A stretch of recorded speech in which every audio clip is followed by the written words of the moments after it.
The Higher View. Welcome, welcome. We have an amazing program today. So super excited. So we have Christina Bennett here. Cannot wait for you to hear her testimony and her story. And then also the path that she is currently on. Going to allude to it.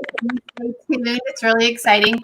And Julie, we were just talking, and why don't you go ahead and introduce Christina and a little bit about how you got connected with her.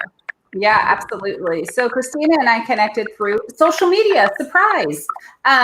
So she had been tagged in one of my friend's posts, and I went and I checked out to see what she was doing. And I just saw the fire that was on her with justice and pro-life movement. I think at that time I was involved with Day of Mourning after New York legislated the abortion being legal. And so I was just kind of following all these different paths, and her information came across my computer. And so I just started checking her out, and then I've just been following her for this time and been learning more about her story. And so I want her to share a little bit of her story of how she became so passionate about pro-life, because it impacted her personally from the moment, of conception. So Christina, welcome to the show. Thank you. Thank you guys for having me. I really appreciate, taking the time to have me on. Well, I became pro-life in college. I'm from Connecticut. I currently live in Connecticut, and it's a very pro-abortion state. We don't even require teenagers to tell their parents if they're going to have an abortion. We do not have parental notification laws. We do for tattoos and for tanning and for piercing, but not for surgical or chemical abortion. So I remember growing up, even in high school, and friends were getting abortions, and it wasn't even something they had to share with their parents. And abortion was never talked about at my home, and it was never talked about in church. Even though I grew up going to different churches, it was never discussed. Everything changed for me dramatically when I began a relationship with Jesus and started getting closer to God. And one day at a church service, someone approached me. I can't even remember who it was, but I remember exactly what they said because it changed the course of my life. They said that God wanted me to know that something remarkable had happened around the time of my birth.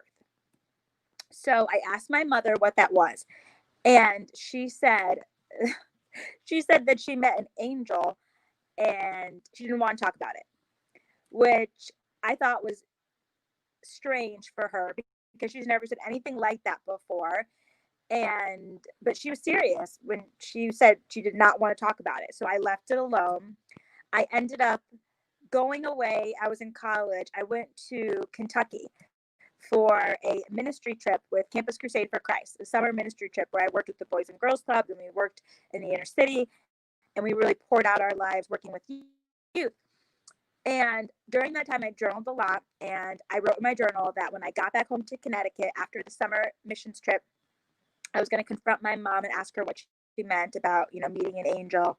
And I did that. She was in the bathroom. She was getting ready to go somewhere. And I asked her, what do you mean by that? And she said, I can't tell you. You would hate me. And I said, Mom, there's nothing that you could tell me that I would hate you. And she was very hesitant, very reluctant. And finally, she opened up and she told me that she had scheduled to abort me at Mount Sinai Hospital in Hartford, Connecticut. And she was about to go through with the procedure. She was in a white hospital robe. She had paid for the abortion. She had met with a counselor who didn't give her any counsel, just told her that she was making the best decision, and they, took her money. And this African-American elderly woman, a janitor, approached her, looked her in the eyes, saw her crying in the hallway, and just said to her, do you want to have your baby? And when my mom said yes, she said, God will give you the strength. Now, my mom will tell me, because I'm very close to my mom, she lives 5 minutes away from me. I see her all the time. And she's told me multiple times that this woman, that her eyes were like pools of water. She felt the peace that she carried, and it gave her the strength to be able to get up. And she was going to leave, but the doctor called her name. She went into his office, and he hadn't cleaned up the blood from the last abortion. So she was very disgusted. She said, I'm leaving. He said, you've already paid for this. You're just nervous. You're going to go through with it. And by the power of the Lord, just giving her that strength, she was able to say no, and I'm keeping my baby. And she walked out. Now she walked out to then, she ended up getting married to my dad, but they got divorced a year later. And then I grew up with joint custody between my mom and my dad and my little brother. And then my dad has other children as well. So there's a bunch of us all together. But she never planned on telling me, and I don't think she would have ever told me, except that God wanted me to know.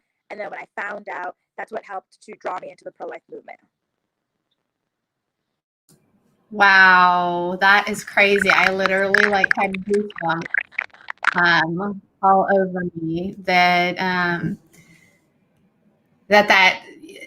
scripture says that we entertain angels unaware, right? And all of the activity that happens outside of so many of these clinics. And maybe instead of that, we need to be praying in angels on the inside of these clinics to bring comfort and words from the Lord to the women that are there. But I think it's amazing the secrets that so many women keep in regards to this, and yet it could actually, turn from a secret to such a powerful story that, like this, launches you into this pro-life movement. And that's just super powerful. So many people that are pro-choice kind of now use the defense mechanism or the counterattack of, well, you only care about these women and these babies, prior to abortion, but once they have them, you don't care. And then they end up in the foster system, and they end up this and they end up that.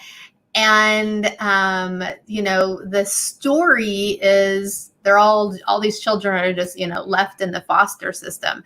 And there's all these, newborn babies flooding the foster system, et cetera. It's the story that's heard, but you've actually engaged yourself in the foster system. So, why don't you share a little bit about your story and your journey in that right now? So I am a new foster mom. My husband and I are fostering a 4-month baby boy who we got when he was a week old, and he's just the sweetest little boy. And we are scheduled to, go towards adoption. We're a pre-adoptive home, so foster to adopt is part of what we're doing. And I'd always wanted to adopt. I'd always wanted to grow my family in that particular way. I did not know when I got married that I had endometriosis and that I would struggle to get pregnant for 6 years and then have a miscarriage.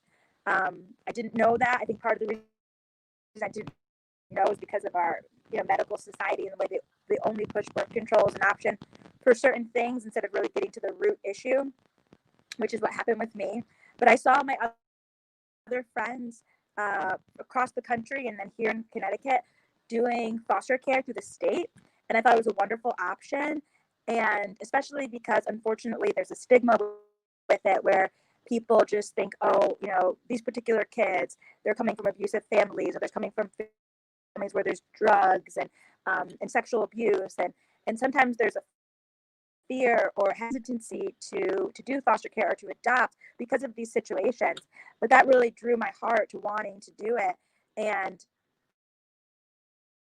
it's also just a blessing to take a child into your home, and the state partners with you. The state helps you with health insurance for the baby, and even in Connecticut they help you with college. So that's an amazing thing, especially if you're adopting a teenager or fostering a teenager and then considering adopting them, and you think, okay, all of a sudden now I have to race to try to save money for college in 4 years. You don't if it's through, at least in my state, through this particular program. So it was a real blessing. And I thought, why not do that? There's no reason not to. We have this space in our home and we have this space in our hearts. And so we went through the process and we, filled out the paperwork. There's a lot of paperwork. There's a lot of, classes that you have to take. We were blessed to be able to get into a special program where a lot of the classes were done in one weekend. It was a trial program that they were starting out. to try to help accelerate the process for people. And so we did that, and we had a couple calls before that didn't work out. We said yes, and we weren't matched. But then with this particular child, we were matched, and we were placed with him, and it's been an absolute blessing and a joy. So we're just so happy, and I'd love to adopt more, do more foster care situations, adoption in the future. But we're just now taking it one day at a time and enjoying being with him in quarantine. That's awesome. Christina, I don't know if you can hear that on your end, but the audio, we're having major tech issues. So I'm actually going to remove you and see if you can start back in and see if that fixes. This is so weird. But I'm just...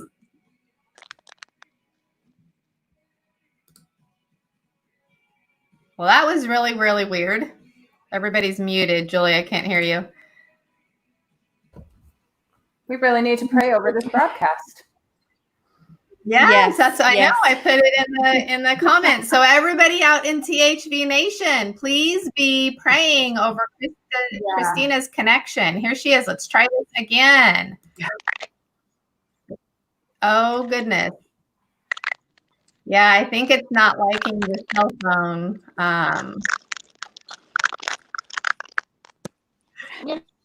That sounds... Let's see if I can go on the laptop.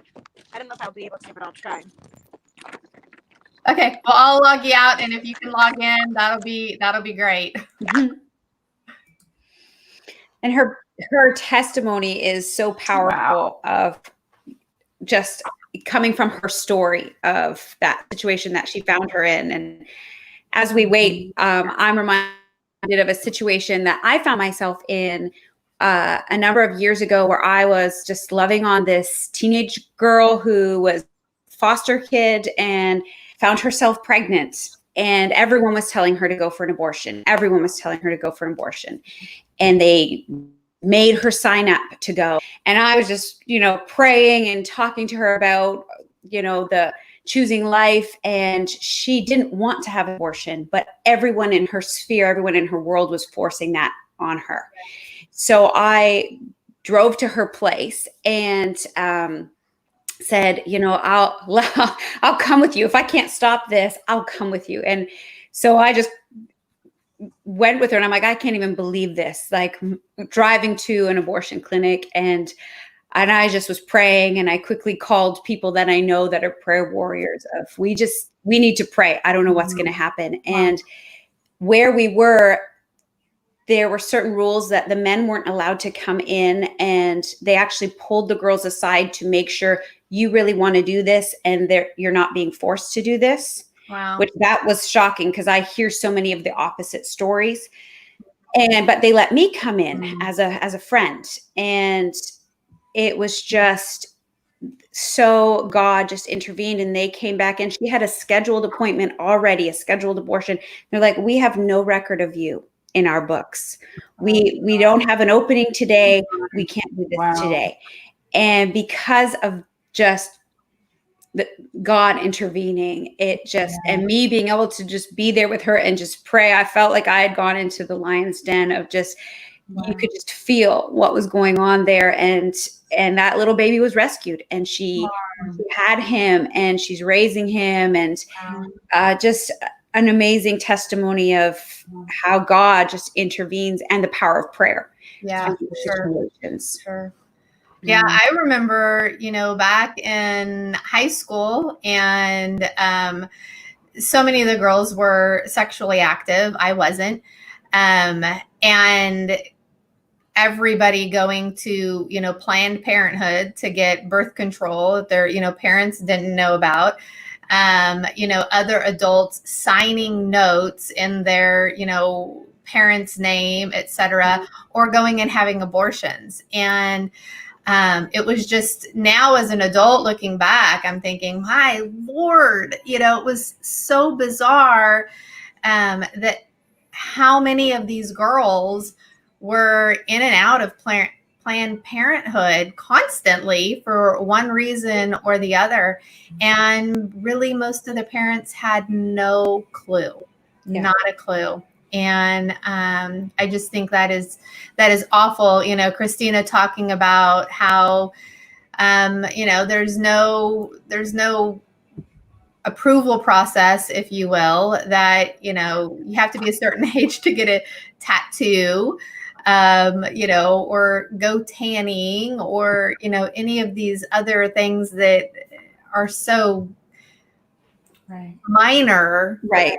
Anybody can go and have, you know, a no questions asked abortion, and lie about your age or about, you know, any number of things. And these are the things that so have to change. And and some schools, depending on the nurse that works at that school, will arrange for the young person to, you just come to school, so your parents just know you're at school, and we will take you and we will get you back before the end of the day, so that your parents don't ever have to know. Whoa. Oh my God. And these are the things that are going on in our, you know, public education system, and which is a whole nother story, you know, and a whole nother sphere and day, and how, you know, education is extending its hand over into, I mean, technically they're calling this healthcare. I fail to see how abortion is healthcare.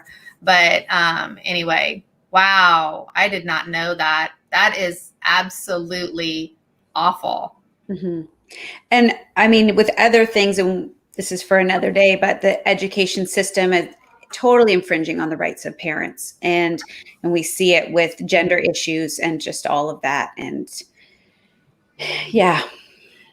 So, you know, hopefully Christina is going to be able to come back on, but if not, we're just trusting that Holy Spirit has a whole different plan. And so talking about that, let's talking about these young girls that, you know, are going and finding themselves pregnant, and the, you know, government has given their, you know, stamp of approval on abortion, and then they're calling it healthcare. And now we have the education system that is covering for them. And as a parent, you know, we're trusting all of these different systems. We're trusting that the government has the best interest at heart for our children. We're trusting that, you know, healthcare for our child, you know, includes things that are actually promoting, you know, good health for them. And then we're sending our child off to school, trusting that they are going to be educated, not exploited. And their unplanned pregnancy, you know, trafficked off to an abortion clinic, you know, for monetary gain. It is really mind-boggling when we see the web that is woven around this topic of abortion. Yeah. And it doesn't even make sense. Like, it's not even rational. And exactly with the point of, you have to be a certain age to go tanning. You have to be a certain age to get into the gym, to go to Planet Fitness or wherever. You have to be a certain age, but you don't have to be a certain age to mutilate your body, to take out a life. And it's just so doesn't even make sense. It's not even rational. And that's when you have to say, okay, there's something else here. When things aren't rational, when there's no logic in it, then you're like, okay, there's something else at play here. Right. Yeah, if you have to be a certain age to watch a movie, gun, right? Which, you know, doesn't necessarily mean you're killing a human, but, you know, even if it's just target practice, but to own a gun. But it's okay. You don't have to be a certain age to murder your unborn child. Right. You know, how does one reconcile the other? It can't. Yeah. Other than, you know, this movement has done a really good job of taking the the reality of murder out of abortion. Yeah. They've delineated it. Oh, well, it's not murder. Right. It's not taking a life. It's just a clump of cells. Right. And it's why it's so important that there's proper education out there for our young people, because so many teenagers don't know that there's another option. They don't know, and they also don't know the actual science, because they're just told all of the verbiage of, oh, it's just a clump of cells, it's not really a person yet. And they mock, oh, it looks like an alien, like just to dehumanize the baby that's growing inside. Right. And then there's just not proper teaching and education on these are the stages of life and how beautiful they are, and how everything is already inside of you before mom even realizes that she's pregnant. Everything is already inside of this little one. And so much of that is not being taught. When I was in high school, I remember, I know it's hard to believe, but I was a little bit of like, I was a little tenacious. And I remember being in high school and in health class, and they were giving all the types of ways to have safe sex. And I just put up my hand respectfully, but like, well, what about abstinence? And they're like, well, of course that's an option, but we're going to focus on this. And no, like even, so then I went and talked to my teacher. I said, I know this is a public school and we're supposed to teach all the different things. I said, but what about the pro-life stance? No one's teaching about this. And she's like, it's not in the budget. We can't afford to bring someone in. So I'm like, I'll do it. I will prepare and I will do it. And so I did all my research and I came prepared and I taught this class, and all these girls were like, they had never even heard of these things. Wow. And that just became something that I started doing, was traveling around to different youth groups and high schools and women's temperance leagues and just all this, anyone who would listen, to start speaking about, we need to be educated in this, because so many kids are being educated wrong instead of hearing the truth and the importance of protecting life, all life. Women matter, Black people matter. All of these things we need to practice and change what it means to be pro-life. And it's not just being anti-abortion, but it's actually being, respecting and honoring the sanctity of life. Right. I think too, one thing that if people are wanting to push pro-choice, push abortion, then they should have the responsibility of fully informing the client of not just the in the moment process of the abortion, but all of the different things to be prepared for thereafter. Yeah. The emotional, the depression, the hormone fluctuation, what that's breast cancer's in there also. Yeah, just the full gamut. And it doesn't have to come from, a fear tactic standpoint. 'Cause I don't think, other than the fear of God, there is any fear that is healthy to use. I think that, a manipulation tactic that absolutely fries my beehive. But, but under the premise of education, if you're going to make this decision, that's your choice. Yeah. But you need to be prepared for everything that comes after. Yes. And 20 years from now, you need to remember this conversation and remember that we talked about guilt and we talked about shame and we talked about regret and the steps that you need to take to start dealing with that. And, prepare these people. Yeah. Right. Also with that, that's why it's so important, like the heartbeat bill of that should be absolute, so that you hear a heartbeat. And if there is a heartbeat there, that means life. And then that should stop that being an opportunity or a choice anymore. And certain steps that different governors and people are making to make these laws so we can get to the place of overturning Roe versus Wade. But we need these steps of teaching people, of putting aside the guilt trips, the manipulation, because like you said, that doesn't really work anyway. But people need to be informed because of what actually they're doing right now, of the procedure. Like, you should always know exactly what's going to happen to your body, whether you're going in to get a root canal or whether you're having a baby. You should know what's happening every step of the way. But it's just, oh, take this, you'll have a light period and you'll be fine. That's not how it plays out. But they aren't being informed, even like science and statistics and all of those things with no emotion. They're not even getting that. And that is so wrong, because it's a deception to manipulate on the other side. For sure.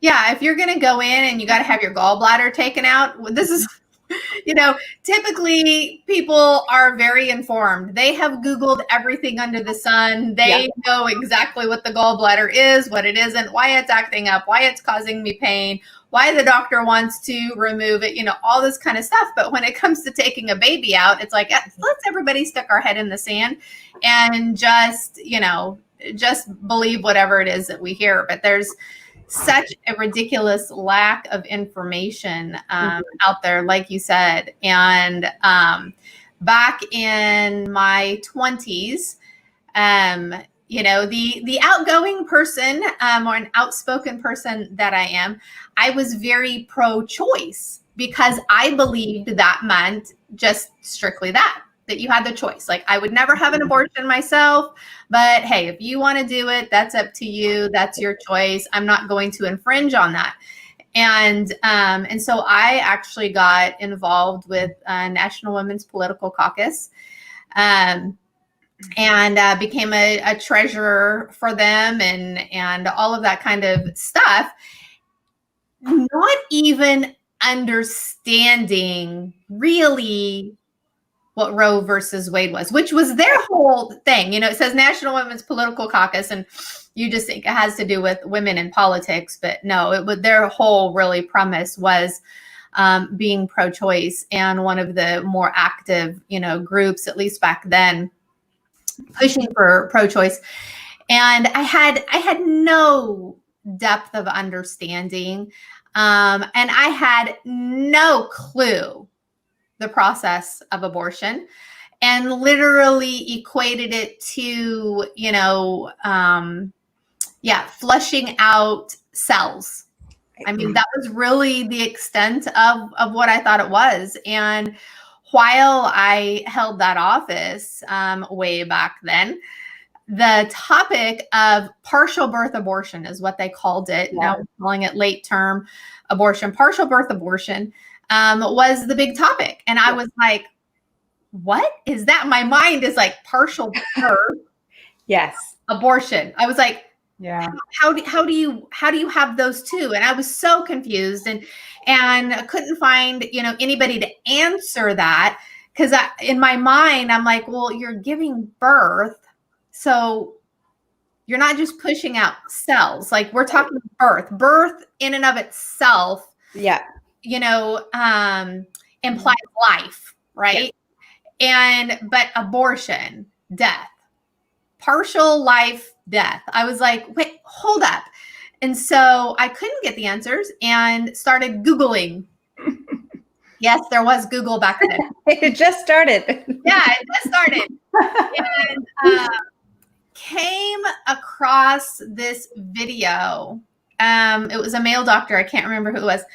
That had a graphic of, the baby coming out and these scissor-like things severing the spinal cord at the base of the head. Oh my gosh. I about lost it. And then I was like, you've got to be kidding me. You have got to be kidding me. And trying for the life of me at that point to try and Google that was a lie. Right. I was in so much really disbelief that here is this baby, Right. you know, it might be tiny, but it's fully formed baby being birthed out and then killed, like, you know, and couldn't find anything that basically said it was a lie. Right. And so at the next board meeting, I approached them with, hold up, we cannot possibly be fighting for this. We can't be. And they were so appalled with me, and immediately, without thought, without vote, without cause, you know, without anything, immediately severed my position from the group. Like, not let's educate and talk to the bigger group about this. It was, you're done. Yeah. And anyway, looks like Christina's back. Yay. Yay! My husband helped. Yay! Yay for hubbies! Yay for Yes, hubbies! let me get back on. I should have asked him in the first place. I thought I could do it on my own, but sometimes I'm not as good as he is when it comes to this kind of stuff. Oh, sound is beautiful. I love it. Great. Okay. So just to recap and bring everybody back in. So you found out really just by an act of God that your mom was going to have an abortion, was like there in the clinic going to have an abortion. Somebody showed up, and as a janitor, which I just love that. I just love that, because is that not how Jesus would show up? Yeah, exactly. And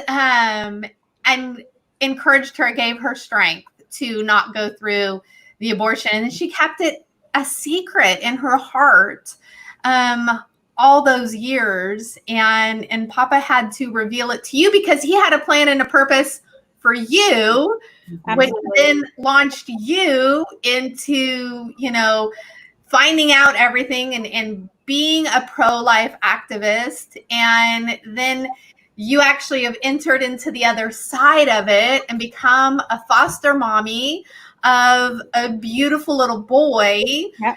And I mean, what an amazing story, which there's so much redemption in this story. It's not even funny. The fact that, I mean, not talk about all things work together for good, right? Yes, Romans 8:28. Yeah. If your mama hadn't gone to have an abortion, would she have, you know, she wouldn't have had that encounter. The Lord wouldn't have had a word for you. You might not have become a pro-life activist. I mean, just like, that's just how my brain works, you know, of how incredibly he can redeem that one thing. So the women out there that feel like maybe they have no choice, they have no option, this is the only option, they're believing all of the hype and the lies that are out there being pushed about abortion. If they just take that one moment and just maybe dream with God about how one shift can have such a generational ripple effect. And here you are affecting another generation that's not even your bloodline. I mean, that's even more powerful, right? You're now affecting a whole nother bloodline in general. I mean, this is just so powerful, so powerful. Thank you. And I like how you said dream with God, because honestly, a lot of me coming into the pro-life movement, God used dreams as well to draw me in. Really? Tell us about that, because I'm a dreamer. Well, after my mom told me this story, I didn't know what to do with it. And it wasn't like I didn't know people were pro-life activists. I didn't know about the pro-life movement. So I was just really ignorant and unaware. So I didn't just automatically say, okay, now I heard this story, now I'm going to become a pro-life activist. I was just thankful to God for saving me. Yeah. But then I began to go to sleep and have dreams that I was like in an abortion clinic and like pleading. I remember I was pleading with this girl saying, your baby could be the next president of the United States. And then another one, I was like in a college dorm talking to someone about abortion. So I began to have these dreams, and I knew that God was speaking to me supernaturally, like wanting me to be a voice for abortion. And then I ended up meeting a minister named Lou Engle, who was leading this like prayer gathering, and he was leading people to Washington D.C. to pray for the government and the ending of abortion. And then I had a dream that I was at the kitchen table with former President George W. Bush. And in the dream, he looked at me and said, Christina, now that you're finished with college, you're finished with school, I have a job for you in Washington, D.C.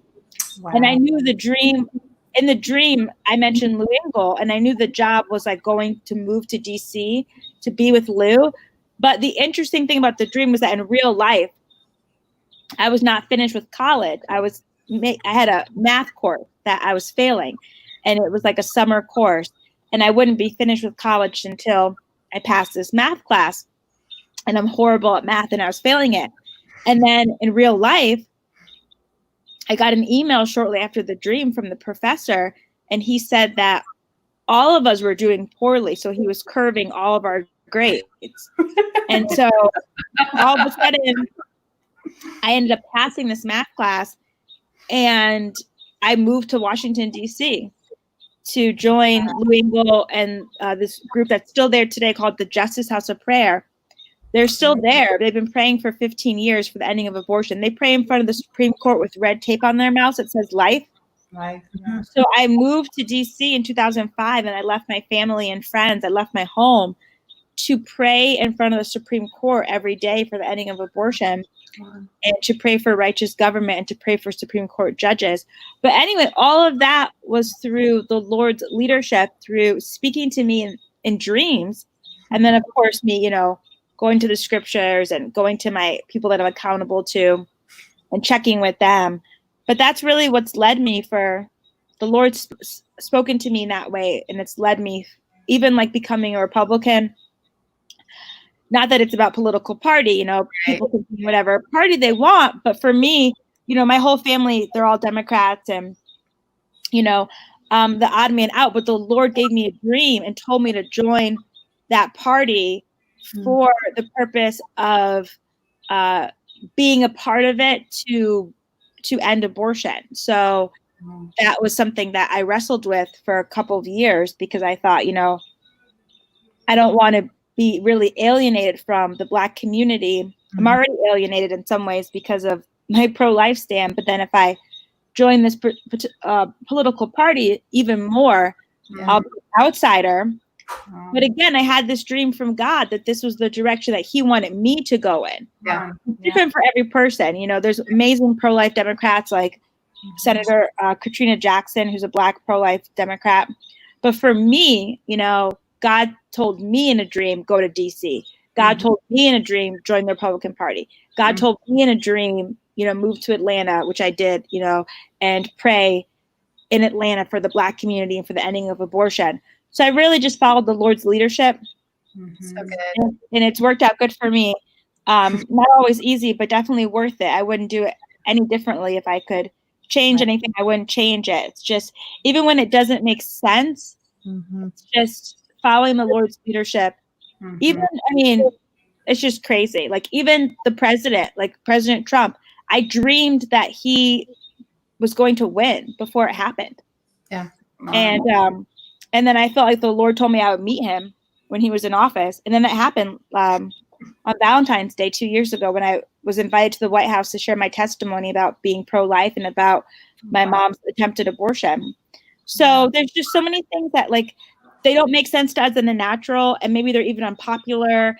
And, you can't look to your friends. You can't look to social media. Like for me, like with the calling that God has put on my life, I can't say, well, what does my family think? Or what do my friends from high school think, or college? Or what do people on social media think? If I do this, or if I do that, if I make this decision, I've had just to go to the Lord and ask the Lord, where do you want me to go? So good. Like, what direction do you want me to go in? How do you want me to use my particular voice? Right. And I've done it. And, I think friendship with the Lord and being obedient to the calling of God. Like, I was single all my 20s. I didn't have one date the entire decade of my 20s, the entire decade. When I met my husband at 32, I'd only had 6 months dating experience for my entire life. Wow. Once when I was 18 for 3 months with this guy before I started getting closer to the Lord. And then like one guy when I was 30 that I thought was going to be my husband, lasted for 3 months. And then my husband. Wow. I married as a virgin at 30, was it 33, 34? I met him at 32. I think I got married at 34. Anyway, but I married as a virgin. And, but all those things, like, it was just me being obedient to the Lord and him telling me, I liked a whole bunch of people when I was in my 20s and thought they were my husband. And the Lord was like, no.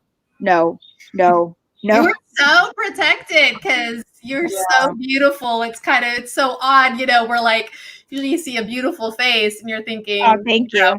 She, had a very active dating life. So, the Lord had his hand just protecting you. He did. Like, the Lord I always say the Lord kept me on a short leash. And I'm like joking, but serious. Like, I had like major conviction. And I think, when you look at, especially the African-American community, and we are not as represented as we could when it comes to the pro-life movement.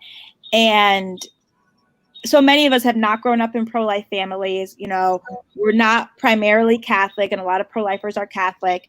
We don't have that background. So it really does take, for many of us, a supernatural move of God to draw us into the movement and to sustain us for a long period of time. Because it's easy to come in, go to the March for Life, wear a pro-life t-shirt.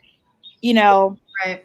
I'm almost 40 now, and I'm going to be 39 in October. And I started this when I was in my early 20s.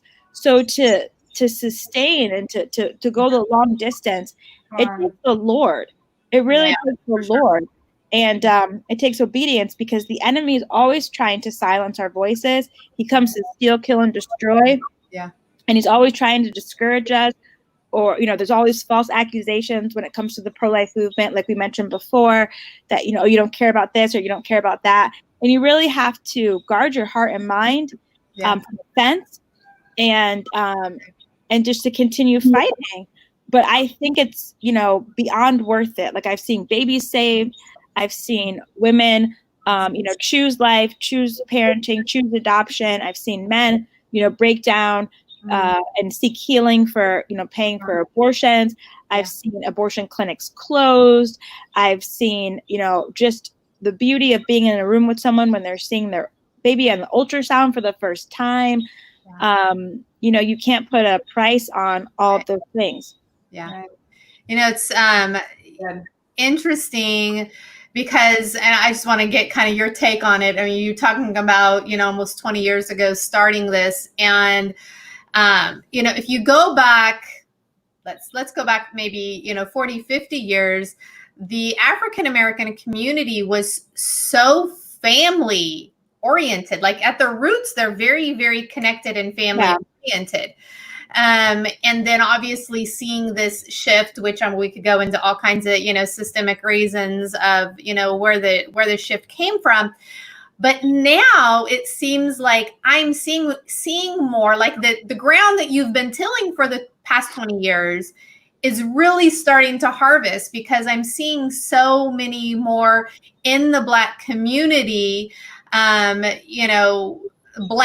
and all this kind of stuff, really making life their defining factor. I think going back to their roots of family, and making life a defining factor between, voting Democrat or Republican, whatever. I'm not for one side or the other. I always quote that, with Joshua, I'm for the kingdom, and whatever the kingdom stands for, because we know Democrat and Republican change over centuries. So right, left, however.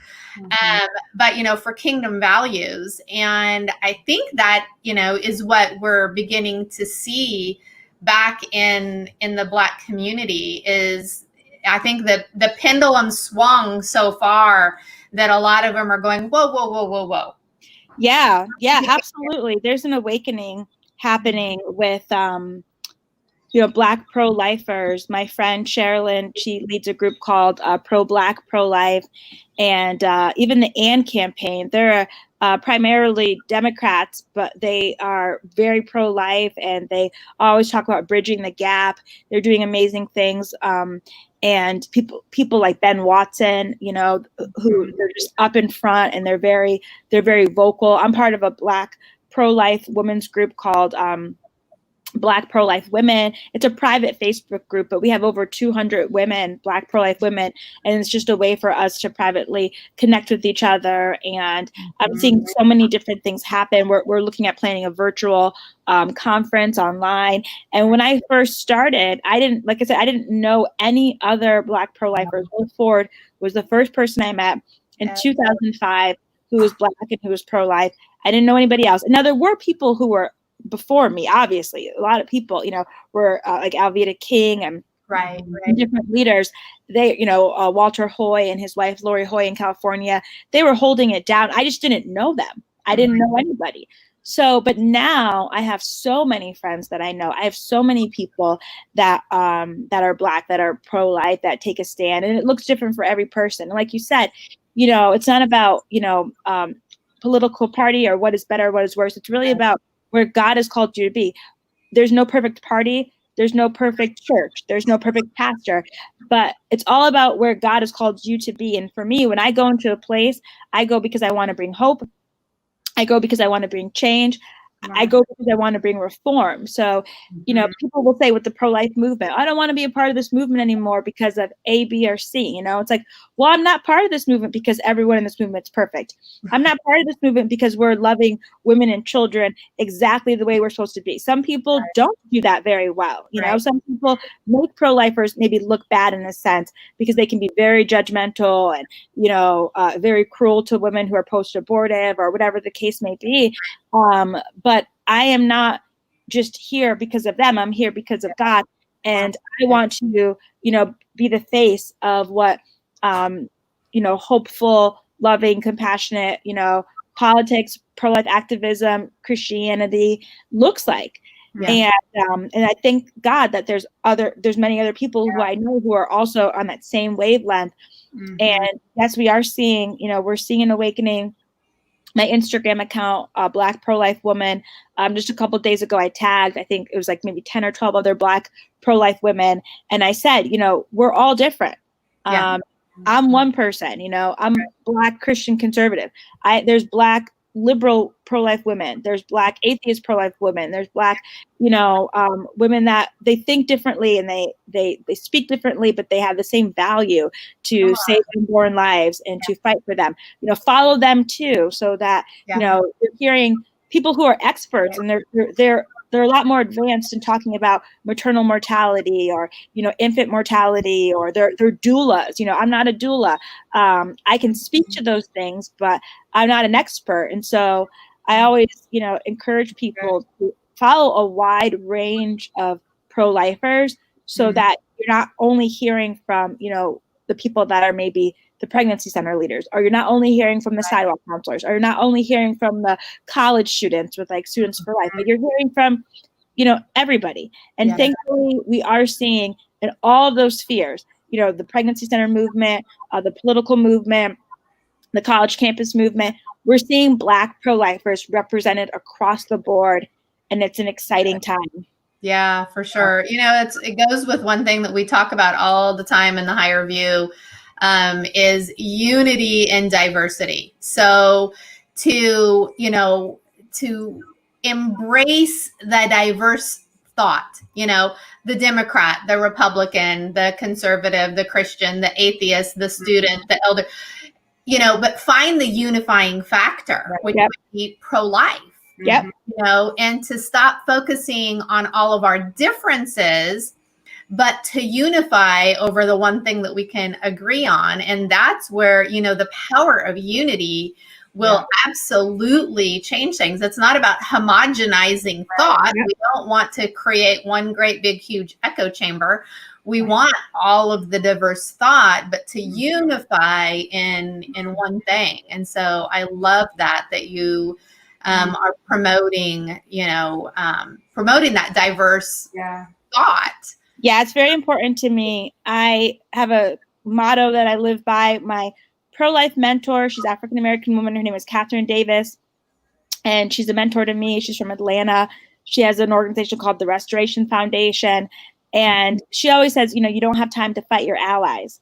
And I would agree with that. Like, we're in a war. We have enough people who fight us and enough people who think negatively about us as the pro-life movement. Now, of course, there are times where you have to say, I don't agree with this. So people understand that, if something's being done in the name of the pro-life movement, that you don't agree with that tactic or strategy or whatever the case may be. But there's going to be a difference in the way that we do things. And there has to be, because, I cannot represent all Black women or all pro-life women. I just cannot. I've had different lived experiences.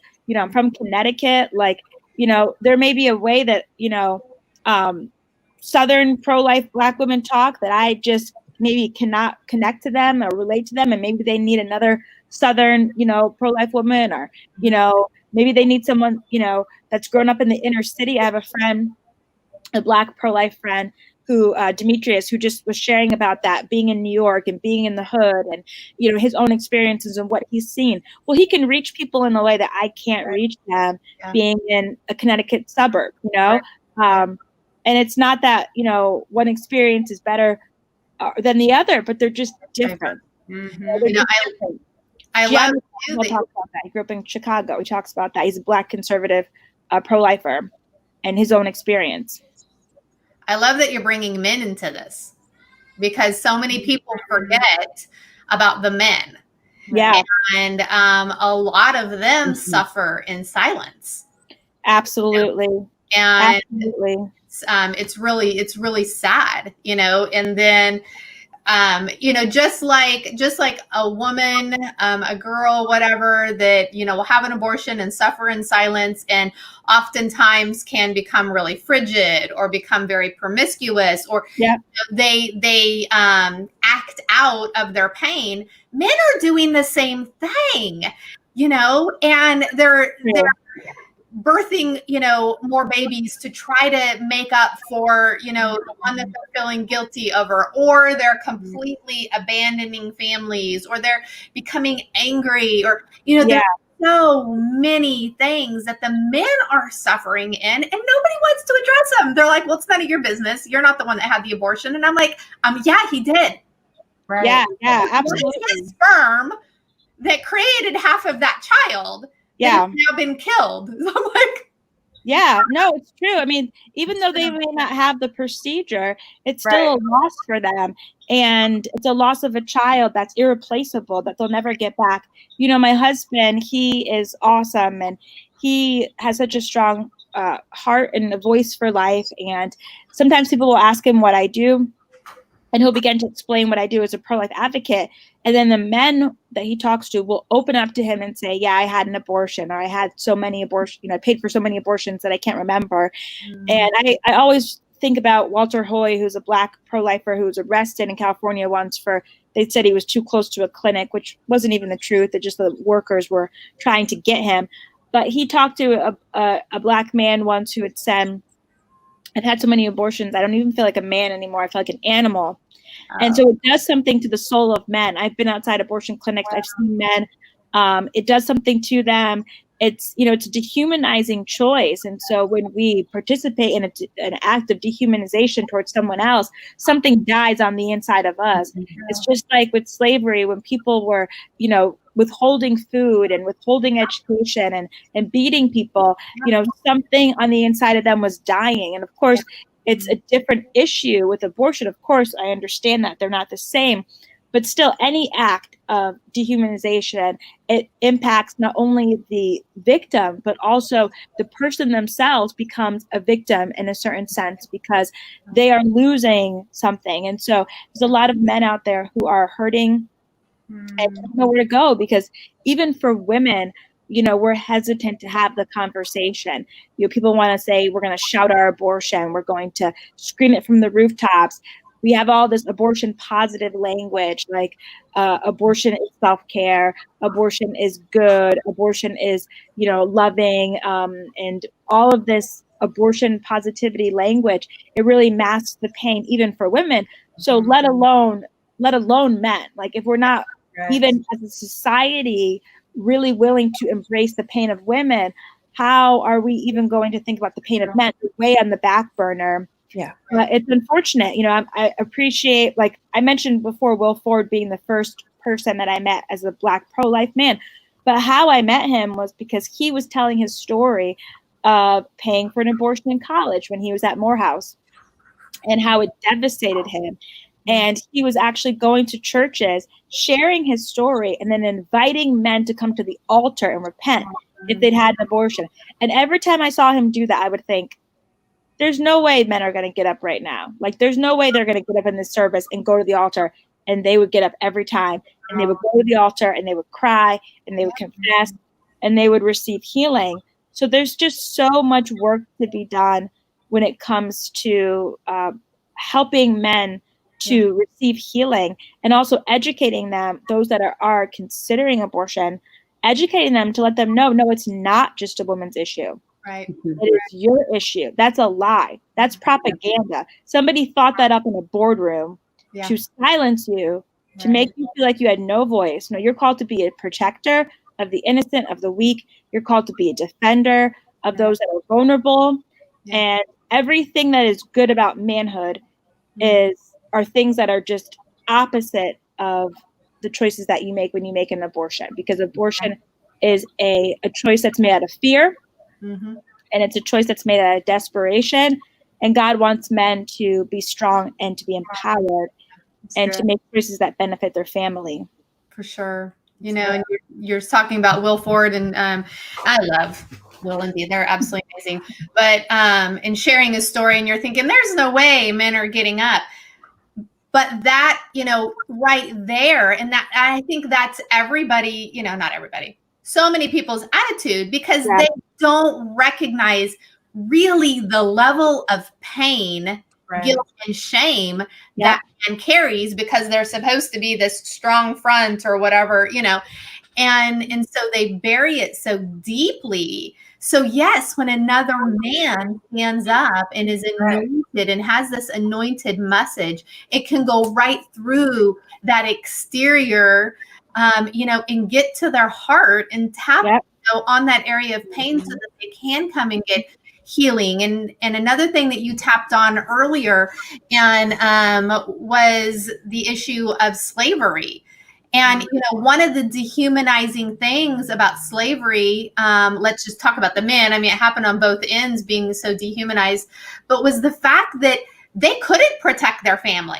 They couldn't protect themselves. They had no choice. And so when a woman is having an abortion and telling the father of that child, this isn't your choice, you can't protect that child. The choice has been ripped away from it. Is really, she might not be whipping him and all of this other kind of stuff that we, see in slavery, but she's absolutely whipping him emotionally, spiritually. I mean, I just see the effects of it so similar. Really. Yeah, I mean, there's definitely, like I said, when you take any act of dehumanization, you'll see similarities when it comes to control, when it comes to oppression, when it comes to vulnerable people, being taken advantage of. And it's difficult when we, look back at history. I mean, America has such a history of racism and oppression towards people of color. So it's hard for us sometimes to see that even with, the abortion issue, how, rooted it is in that same racism and that same, roots of eugenics and population control and everything else. Now, for me, over the years, I've I've kind of wrestled with how to talk about that, because on one hand, you never want to minimize something else or compare them in a sense where people think that you're trivializing something. So with slavery, with the Holocaust and things like that, it's very easy for people to make comparisons, myself included, to abortion. And that can upset a lot of people because they think, oh, you're making light of these great evils, and you are comparing it to something like abortion, which is, for most people, what they think a woman's choice, a woman's right. Like, how dare you, I've had people tell me, how dare you, compare those things. And it's not a comparison in any way that's meant to make light of the issues that we've faced as people of color for centuries. Mm-hmm. I remember one of the first things that I did early on when we were when I was beginning to pray for abortion is I held a prayer meeting outside of the Amistad Memorial in New Haven, Connecticut, where the slave ship came in and the slaves were kept. And I held a prayer meeting there, and people wondered, why are you holding it here? And I explained, because of the fact that abortion is another act of dehumanization that has silenced us. You think about people like Harriet Tubman, you think about people like Sojourner Truth and Frederick Douglass. Mm-hmm. They endured horrific things during the times of slavery that I would never, ever want my worst enemy to ever experience. At the same time, we only know their names because they lived.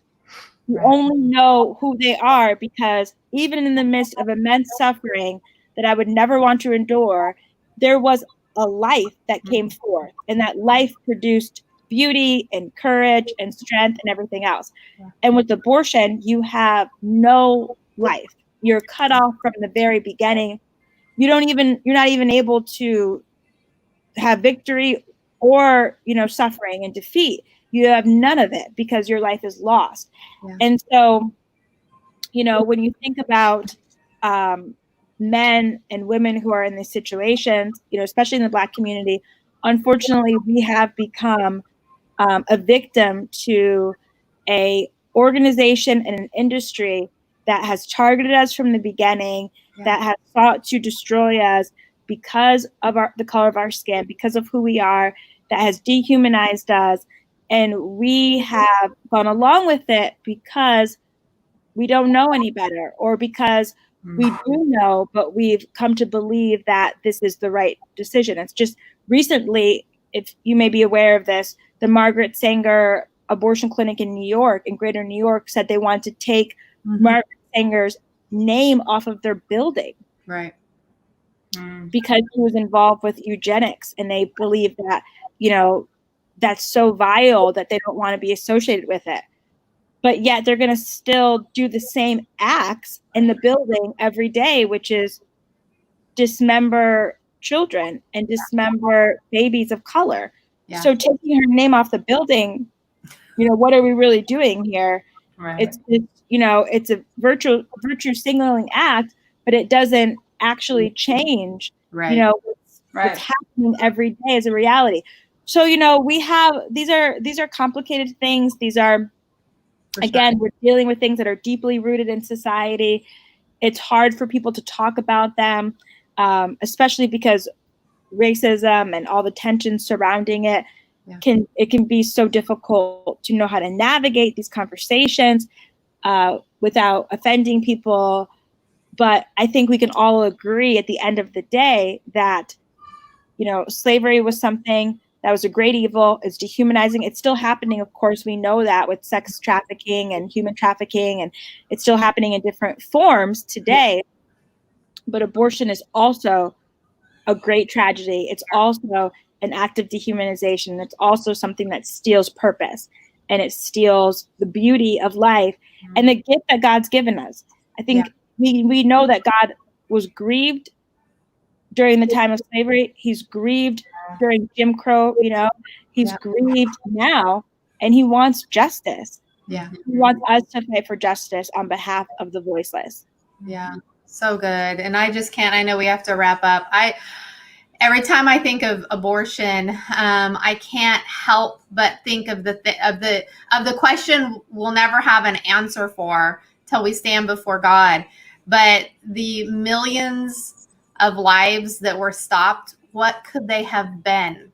What could they have done? You know, how many presidents were killed? How many engineers were killed? How many amazing scientists were killed? How many cures for cancer were killed? You know, all of these questions that we have no answer for. But I can promise you that, and I don't remember the number. I'm sure, obviously you probably do, the exact number of how many, you know, millions of lives were ended. 100% of them were not geared for crime and gangs and poverty. You know what I'm saying? Like, there were great lives ended that our society today would be utterly different than what we're seeing right now. That's absolutely. And it's unfortunate that when we talk about abortion, people have to say horrible things like, well, if we didn't have abortion, kids would grow up in foster care. Or if we didn't have an abortion, kids would grow up to be criminals, or they would grow up to be single moms. And it's like, who cares, first of all? It's not a death sentence to be in foster care.